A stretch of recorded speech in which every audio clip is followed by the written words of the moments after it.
서울중앙지법 417호 대법정에서 열리고 있습니다.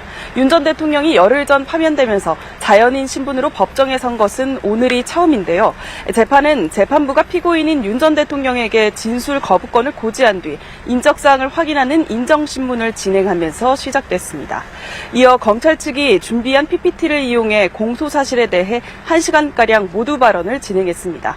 검찰은 윤 전 대통령이 계엄을 사전에 모의한 부분, 국회 봉쇄와 주요 인사 체포 구금에 대한 지시와 국회 의결 저지, 그리고 비상계엄, 비상입법기구 창설 등의 혐의를 설명했습니다. 윤 전 대통령은 검찰의 모두 발언을 들으면서 변호인과 대화하거나 미간을 찡그리는 등의 반응을 보이기도 했는데요. 검찰의 발언 뒤 혐의에 대한 피고인의 모두 진술 차례에서는 윤 전 대통령이 직접 발언을 신청해 공소사실을 하나하나 반박했습니다. 윤 전 대통령은 안가 회동 등은 국회의 비상계엄 해제 요구를 즉각 수용했기 때문에 내란이 아니라고 주장했고, 계엄을 사전 모의했다는 혐의도 사실이 아니라고 말했습니다. 예, 지금 촬영을 허가하지 않아서 지금 자료 화면이 옛날에 헌법재판소에, 옛날은 아니고 얼마 전에 헌법재판소 재판했던 그 자료 화면이 나오고 있는데, 그것도 잠시 후에 다뤄보겠습니다만은, 네. 오늘 여러 가지 지금 윤석열이 발언을 했다는 거지 않습니까? 네, 42분간. 그렇죠. 네. 42분간, 오전에 42분간 했죠.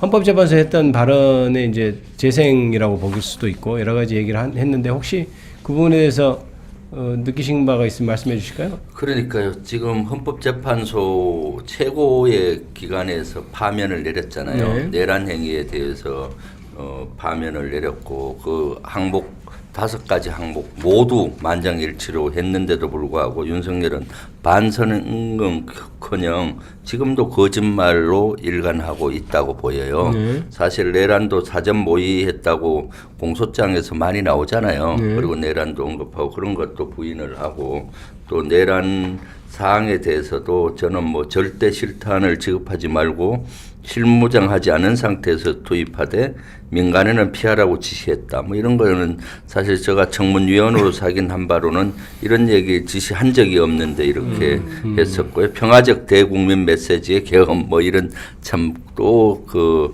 황당한 주장을 하고 있는 거죠. 참 저는 이런 뻔뻔함, 거짓말, 또 비양심 이런 것들 참 이해가 가지 않아요. 예. 네. 김현주 의원 어떻게 보세요? 실탄 지급하지 말라 이런 말도 계속 반복했던 것 같고, 네. 그죠? 그런 말도 나오고, 뭐 계몽령이다 이런 취지의 말을 계속 하는 느낌인데요.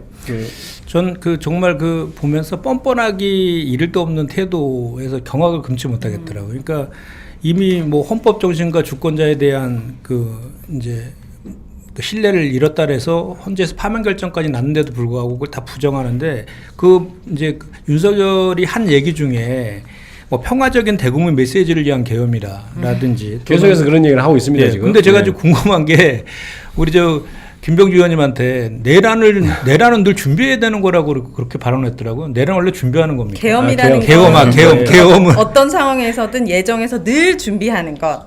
그래서 계엄과가 있고 매뉴얼이 있고 여러 훈련을 하는 거. 뭐 그거는 일견 맞죠. 왜냐하면 전쟁 때 그럴 수 났을 있죠. 때 예. 전시에는 이제 총동원령을 내려야 되기 때문에 계엄을 하는 거고요. 그때는 이제 전시를 그렇죠. 상정해서 그런 말이지. 훈련할 때 하는 것인데, 그렇죠. 지금처럼 이렇게 평화롭고 할 때 위헌적이고 계엄해 이건 아니죠. 이건 마치 그런 겁니다. 그래서 예. 군인들 전쟁 준비 항상 하는 것이라고 네. 하면서, 근데 전쟁 상황도 아닌데 군인 끌어들이는 게 틀린 것처럼, 네. 계엄이야 뭐 어떤 상황은 가정에서 할 수는 있지만 그게 계엄할 상황이었냐를 정확히 따져야 되는 그럼요. 거니까. 네. 그거는 이제 이 윤석열의 말은 일반적인 얘기고 하나만 거짓말하는- 한 말이죠. 거짓말이고 하나만. 거짓말하는 거죠. 그렇죠. 본인이 계엄을 사전에 모의하지 않았다는 얘기를 저렇게 거꾸로 지금 얘기하는 거잖아요. 그렇죠. 그러니까 이 말도 안 되는 계엄을 모의한 걸 두고 일반적인 준비를 한 것인 것처럼 또 얘기하는 그런 그렇죠. 면도 그리고 있는 거죠. 예. 헌재에서 거의 대부분 인정을 했음에도 불구하고 그걸 부정하기 위해서 철저하게 벅부라지 행태에 보이는 거죠. 법적인 그것만 갖고 접근을 해가지고 이제 혼란스럽게 하려고 하는 거. 사실 헌재 재판 결정문을 보면은 내란 행위, 뭐 내란죄가 된다 이런 말까지는 안 했어도 내란 행위는 다 인정하는 것으로 저는 그럼요. 보고 있거든요. 네. 그걸 아까 어떻게 댓글에서 하루님께서 공개 재판으로 혹시 바꿀 수 있는 방법이 있는지 이런 것들도 물어보시긴 했거든요. 지금 약간 되게 내란 수계 특혜 관련돼서 형사 재판이 열리는데 국민들은 되게 네. 깜깜이 느낌이에요.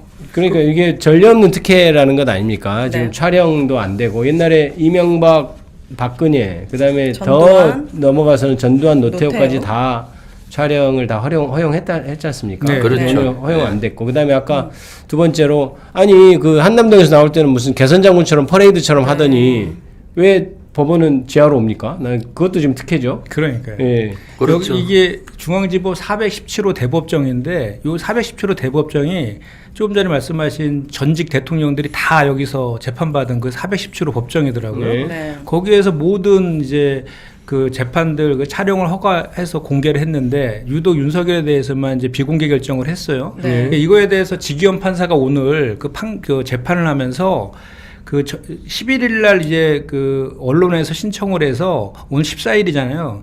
그거를 판단할 기간이 짧아서 그랬다. 그러니까 뭐 예를 들어 윤석열한테 물어봐야 되는 절차가 있는데 그거를 물어볼 뭐 시간적인 여유가 없었다라는 식으로 해서 다시 신청하면 할 듯이 했는데 다시 한번 이렇게 한번 확인해 보겠다, 절차를 밟아보겠다라고 했는데 구참 변명이죠. 일단 오늘 사례가 특혜다, 특혜 시비가 있다는 것은 과거 대통령 사례가 좀 있는 것 같거든요. 그 그렇죠. 영상을 한번 당연히 보고 특혜죠. 보고 다시 판단해 볼까요?